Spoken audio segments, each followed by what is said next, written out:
Electrostatics.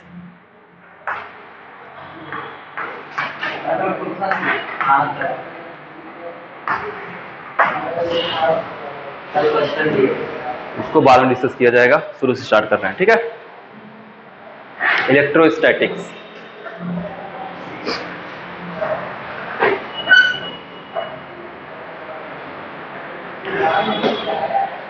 देखिए electrostatics की बात करें अगर हम, तो इलेक्ट्रोस्टैटिक्स को अगर मैं दो पार्ट में डिवाइड करूं तो ये पूरा इलेक्ट्रो आप अलग करिए और स्टैटिक्स पूरा अलग करिए, ठीक है। तो इलेक्ट्रो का मतलब होता है चार्ज, इसका मतलब क्या होता है? चार्ज। और स्टैटिक्स का मतलब क्या? रेस्ट। स्टैटिक्स का मतलब सिंपली क्या होता है? रेस्ट होता है, ठीक है। तो इलेक्ट्रोस्टैटिक्स में हम लोग पढ़ेंगे जब चार्ज हमारा किस में हो भाई? रेस्ट में हो। इलेक्ट्रोस्टैटिक्स में सिंपल से हम लोग चार्ज का स्टडी करेंगे, लेकिन वो चार्ज किस में होना चाहिए? रेस्ट में होना चाहिए, मोशन में नहीं होना चाहिए, ठीक है। चार्ज कैसा होना चाहिए? बिल्कुल रुका होना चाहिए, रेस्ट में होना चाहिए, ठीक है। वो किसके अंडर में स्टडी करेंगे हम लोग? इलेक्ट्रोस्टैटिक्स के अंडर में स्टडी करेंगे, ठीक है। तो थोड़ा सा लिखिए इलेक्ट्रोस्टैटिक्स के बारे में। देखिए द स्टडी ऑफ ऐसे लिखिए, the electrostatics is the study of charge. Electrostatics is the study of charge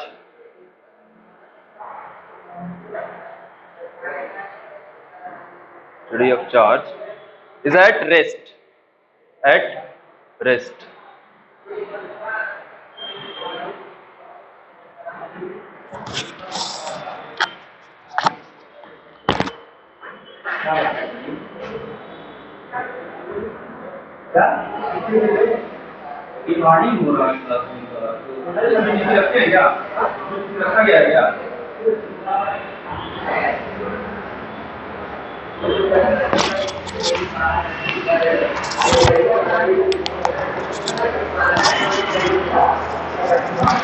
ठीक है, लिखिए, ठीक है। तो इसके अंदर में लोग स्टडी करेंगे चार्ज का, जब चार्ज किस में हो? बालक, रेस्ट में हो, ठीक है।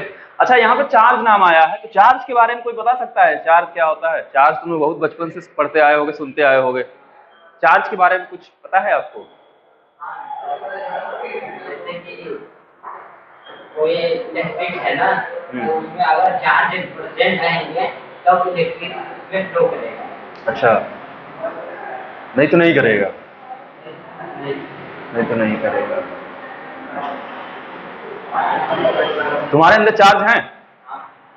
अच्छा, इसमें है चार्ज? नहीं। क्या बात कर रहे हो? नहीं, ऐसे कौन कहता है? नहीं कह रहा। तो जो इंसुलेटर होता है उसमें चार्ज नहीं होते हैं? उसमें होता है रिपल्सिव चार्ज। रिपल्सिव चार्ज क्या होता है? कह सकते हैं जैसे कि चार्ज क्या मतलब, उसको चार्ज करने में दो प्रकार के चार्ज होते हैं, कैटायन और एनायन। हाँ, तो इसमें बस एक ही चार्ज का मेरे ख्याल से। तो चार्ज तो है ना? मैं इतना जानता हूँ कि चार्ज रहने से ही इलेक्ट्रिक फ्लो करता है। कि इलेक्ट्रॉनों की वजह से फ्लो करता है? हाँ, तो वही हो गया ना इलेक्ट्रॉनिक चार्ज। अच्छा अच्छा, चलिए, अच्छा चार्ज की बात करते हैं। तो देखो, चार्ज हमारा एक फिजिकल क्वांटिटी होता है जिसके कारण किसी भी दो बॉडी के बीच में या तो अट्रैक्शन होता है या तो रिपल्सन होता है, ठीक है। चार्ज की वजह से किसी भी दो बॉडी के बीच में क्या होता है? या तो अट्रैक्शन होगा या तो रिपल्सन होगा, अगर वो चार्ज बॉडी है तो, ठीक है। तो आगे हम लोग डिस्कस करेंगे चार्ज की वो तो दिया रहेगा,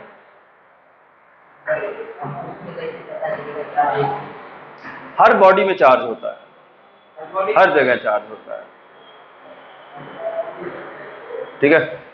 आगे और बात करते हैं, हम लोग बात करेंगे प्रॉपर्टीज ऑफ चार्ज।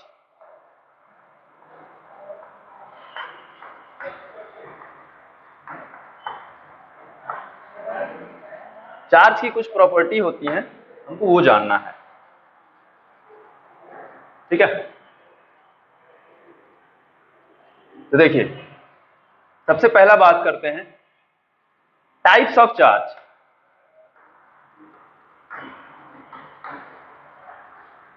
चार्ज कितने टाइप के होते हैं बालक? चार्ज कुछ दो टाइप के होते हैं। पहला कौन सा? Positive charge. दूसरा नेगेटिव चार्ज। ठीक है, चार्ज दो टाइप के होते हैं, एक पॉजिटिव चार्ज होता है, दूसरा हमारा नेगेटिव चार्ज होता है। आगे बात करते हैं, अगर हमारे पास कोई दो पॉजिटिव चार्ज हैं, तो चार्ज की वजह से किसी भी दो बॉडी के बीच में या तो अट्रैक्शन होगा या तो रिपल्सन होगा।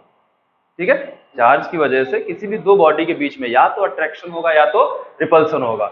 और हमको पता है चार्ज कितने टाइप के होते हैं? दो टाइप के होते हैं, या तो पॉजिटिव होगा या तो नेगेटिव होगा। तो अब देखते हैं आगे कब अट्रैक्शन होगा और कब रिपल्सन होगा। ठीक है, तो देखिए, अगर हमारे पास एक पॉजिटिव चार्ज है और दूसरा नेगेटिव चार्ज है, एक पॉजिटिव है दूसरा नेगेटिव है, मतलब दोनों क्या है? अनलाइक चार्जेस बोल सकते हैं, अनलाइक चार्जेस हैं। अगर एक पॉजिटिव है एक दूसरा नेगेटिव है, तो इनके बीच जब भी होगा हमेशा एक अट्रैक्शन होगा। ठीक है, तो या आप ये लिख सकते हैं कि unlike charges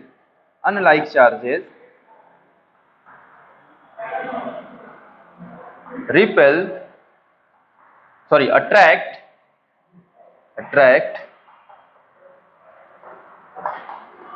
to each other।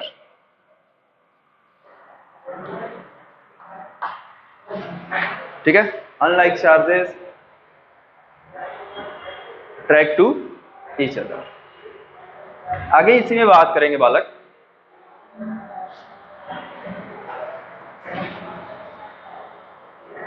कि अगर हमारे पास दोनों सेम टाइप के चार्ज हो गए,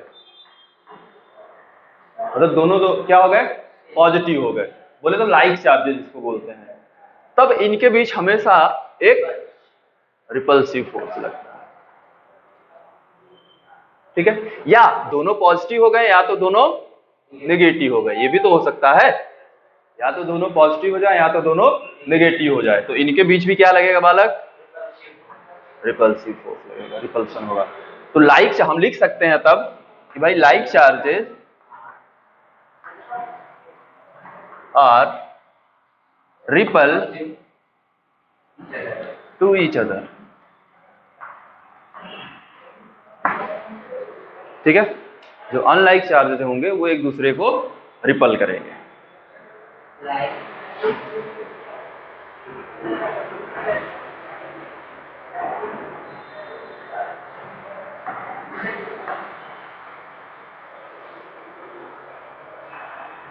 बोलो बालक, यहां तक कोई दिक्कत?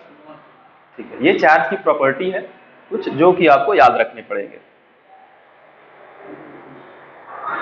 नेक्स्ट बात करते हैं क्वांटाइजेशन ऑफ चार्ज।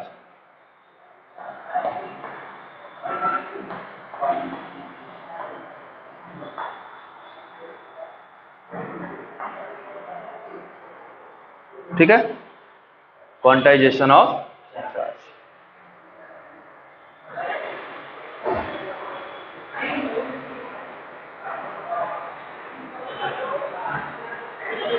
तो देखिए, क्वांटाइजेशन ऑफ चार्ज को समझते हैं थोड़ा। जैसे बालक मैं पूछूं कि भाई किसी भी बॉडी पे मिनिमम चार्ज कितना हो सकता है?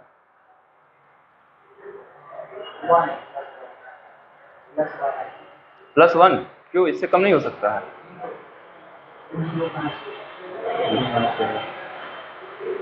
किसी भी बॉडी पे मिनिमम चार्ज कितना हो सकता है? 0.1। क्यों 0.0001 नहीं हो सकता है? फिर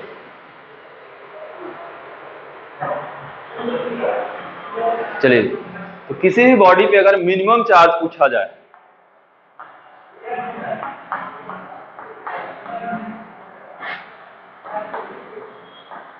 किसी बॉडी पे अगर मिनिमम चार्ज पूछा जाए तो ये 1 इलेक्ट्रॉन के बराबर होता है। एक इलेक्ट्रॉन पे जितना चार्ज होगा वही किसी बॉडी पे मिनिमम चार्ज हो सकता है। तो एक इलेक्ट्रॉन पे चार्ज आपको पता है कितना होता है? हाँ 6 नहीं 1.6 into 10 to power minus 26 to 1 हाँ minus 20 0 to 10 to power minus तो नंबर ऑफ मॉलिक्यूल्स हो गए, तो गदरो नंबर बता रहे हो। और पॉजिटिव पे रहता है 1.6 into 10 to power 27 positive pay रहता है, याद नहीं है। चलिए, इलेक्ट्रॉन पे जो चार्ज होता है वो होता है 1.6 इंटू 10 के पावर -19 कूलम। ठीक है, ये हो सकता है। तो आगे देखिए, हम क्वांटाइजेशन ऑफ चार्ज की बात करते हैं। हमको एक तरीके से किसी बॉडी पे कितना चार्ज होता है उसकी बात करते हैं। ठीक है, हमने आपको ये बताया किसी बॉडी पे मिनिमम चार्ज कितना हो सकता है, 1 इलेक्ट्रॉन के बराबर हो सकता है। और 1 इलेक्ट्रॉन पे कितना, 1 इलेक्ट्रॉन पे कितना चार्ज होगा, 1.6 ठीक है। अच्छा, तो देखिए, तो किसी भी बॉडी पे जो चार्ज होते हैं, ठीक है, या तो वो 1 इलेक्ट्रॉन के बराबर हो सकता है, या किसी बॉडी पे 2 इलेक्ट्रॉन हो सकते हैं, या 3 इलेक्ट्रॉन हो सकते हैं, या 4 इलेक्ट्रॉन हो सकते हैं। ठीक है, तो जो मिनिमम चार्ज तो 1 इलेक्ट्रॉन के बराबर है, इससे कम नहीं हो सकता है। जब भी होगा इससे ज्यादा ही होगा। एक बात ध्यान रखना है आपको कि जो किसी बॉडी पे जो चार्ज होते हैं, जो किसी बॉडी पे जो चार्ज होते हैं, वो या तो 1 इलेक्ट्रॉन के बराबर हो सकता है, 2 इलेक्ट्रॉन के बराबर हो सकता है, 3 इलेक्ट्रॉन के बराबर हो सकता है। ठीक है, जो इलेक्ट्रॉन होते हैं किसी बॉडी पे कभी भी फ्रैक्शन में नहीं होते हैं। जो नंबर ऑफ इलेक्ट्रॉन, ऐसा बोल सकते हैं, जो नंबर ऑफ इलेक्ट्रॉन होते हैं वो कभी भी फ्रैक्शन में नहीं होते हैं। किसी बॉडी पे अगर इलेक्ट्रॉन रहेंगे तो या तो 1 इलेक्ट्रॉन रहेगा, या तो 2 इलेक्ट्रॉन रहेगा, या तो 3 इलेक्ट्रॉन रहेगा। अब ऐसा नहीं कि 1/2 इलेक्ट्रॉन है, या 3/2 इलेक्ट्रॉन है, या 5/4 इलेक्ट्रॉन है। कभी भी इलेक्ट्रॉन फ्रैक्शन में एग्जिस्ट नहीं करते हैं। ठीक है, तो जो इलेक्ट्रॉन होगा या तो 1 इलेक्ट्रॉन हो सकता है, 2 इलेक्ट्रॉन हो सकता है, 3 इलेक्ट्रॉन हो सकता है। तो देखो, अगर किसी बॉडी पे 1 इलेक्ट्रॉन है तो उस पे चार्ज कितना होगा, 1e के बराबर होगा। अगर 2 इलेक्ट्रॉन है तो कितने चार्ज होंगे, 2e के बराबर होगा। 3 इलेक्ट्रॉन हुए तो 4e के बराबर चार्ज होगा। 5 इलेक्ट्रॉन हुए तो 5e के बराबर होगा चार्ज हमारा। ठीक है, ऐसे अगर n इलेक्ट्रॉन हुए किसी बॉडी पे तब ne के बराबर होगा चार्ज। ठीक है, तो इफ n electrons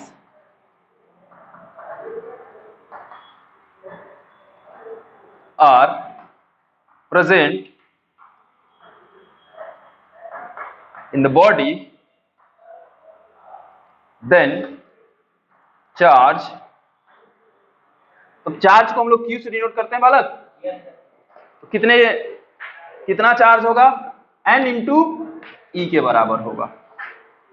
जहां n, ध्यान रखना, n हमारा एक इंटीजर होता है। n क्या रहेगा, इंटीजर, या बोले तो इसकी वैल्यू 1 2 3 4 कहां तक जाएगा ये।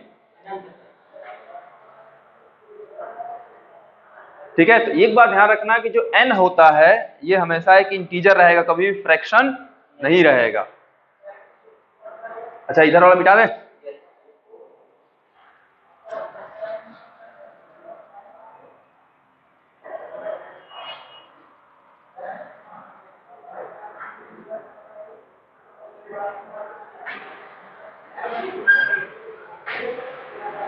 तो यूनिट ऑफ चार्ज कितना होगा आप बताइए यहां पे।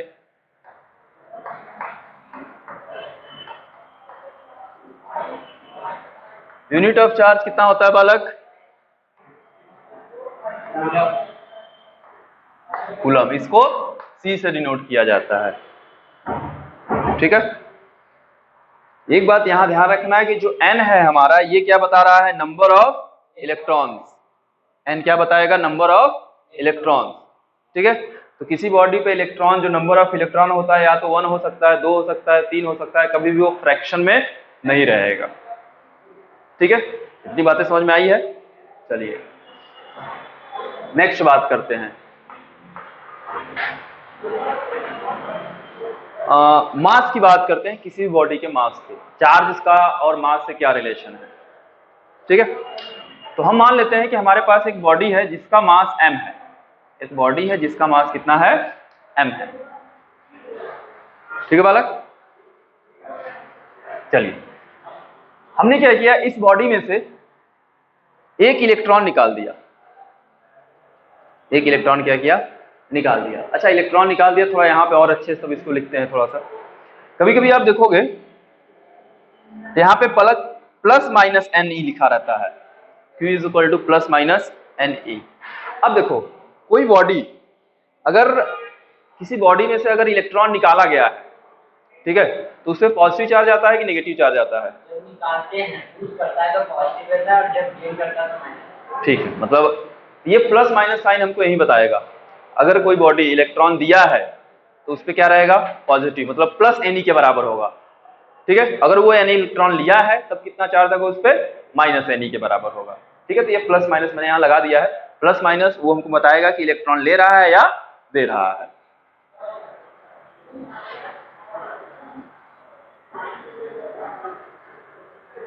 चलिए आते हैं, काम की बात करते हैं।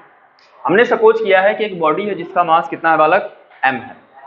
ठीक है, इसने क्या किया, अपना एक इलेक्ट्रॉन लूज कर दिया।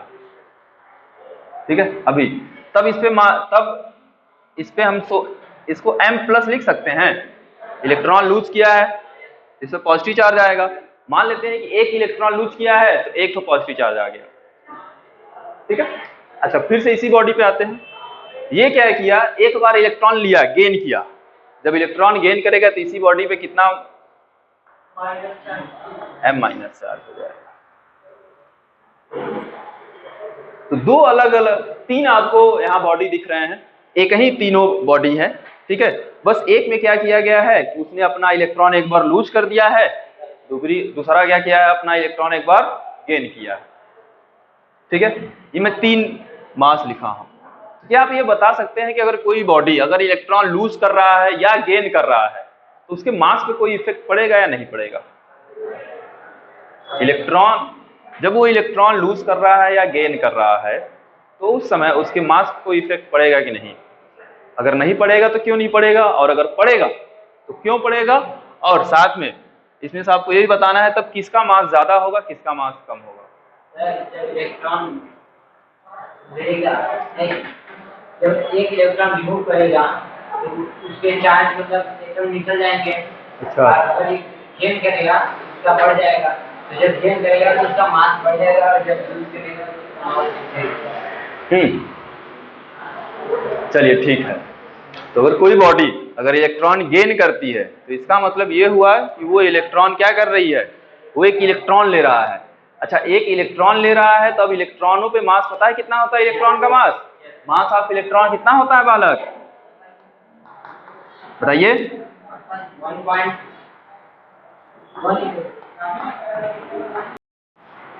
यही होता है इलेक्ट्रॉन पर मास। इलेक्ट्रॉन का मास कितना होता है?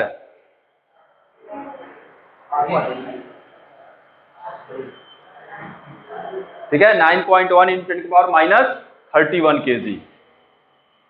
ठीक है, ये इलेक्ट्रॉन का मास होता है। ठीक है, तो देखो कोई बॉडी अगर वो इलेक्ट्रॉन गेन की है, इलेक्ट्रॉन गेन किया है तो उस पर तो एक नेगेटिव चार्ज तो आया ही है, साथ साथ इतना मास भी आया है, इतना मास भी तो आ रहा है इस पे। ठीक है, और अगर कोई बॉडी एक इलेक्ट्रॉन अपना निकाला है तो चार्ज तो निकला ही है, इलेक्ट्रॉन तो निकला ही है, साथ साथ इतना मास भी निकल गया इसमें से। ठीक है, तो अगर कोई बॉडी इलेक्ट्रॉन गेन करता है तो उसका मास ज्यादा हो जाता है। तो हम देखो इसको इस तरीके से लिख सकते हैं, m minus is greater than m is greater than m plus, मतलब सबसे कम मास इसका होगा और सबसे ज्यादा मास इसका होगा।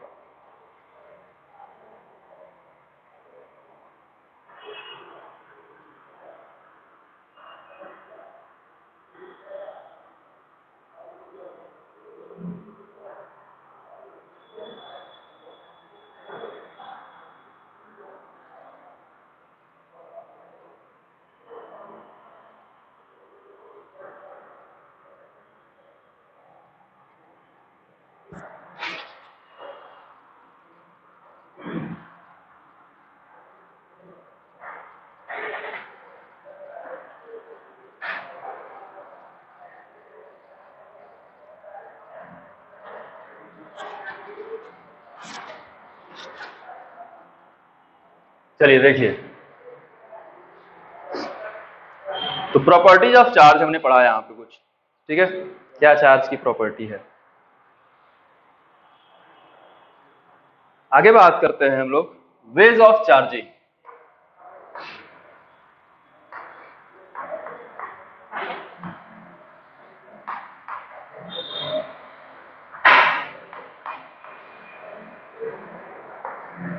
वेज ऑफ चार्जिंग, ठीक है। तो सबसे पहले चार्ज करने के तरीके, किसी बॉडी को किस तरीके से चार्ज किया जाता है, ठीक है। इसमें हम लोग कुल 3 तरीके पढ़ेंगे। पहला पढ़ेंगे by friction method,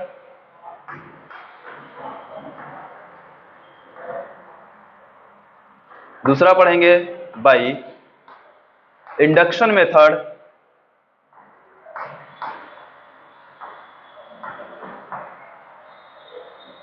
and third पढ़ेंगे बाय कंडक्शन मेथड।